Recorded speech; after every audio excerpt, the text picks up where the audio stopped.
Okay, I'm heading over to take my Tesla in for service, and I'll show you what it's going in for if you haven't seen these videos already. Get to about 20 miles an hour. Now hit the accelerator. Yeah, I don't think you can hear that, but I heard it.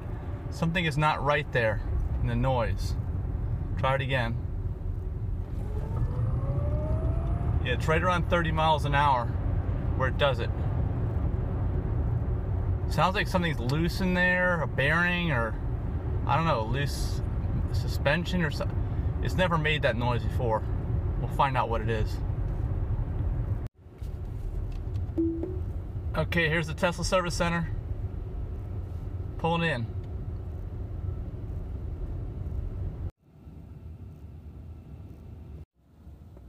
See all this crud back here? It actually was in my frunk too, and I pulled everything out of the frunk just to be sure nothing was rattling or making that noise from the frunk, and it's still making the noise.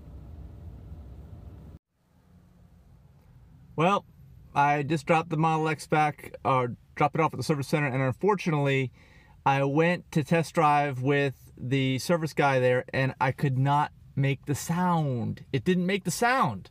I mean, I know I've recorded it here a few times if you could hear it or not, I don't know, but I definitely heard it, whether it got picked up by the microphone or not.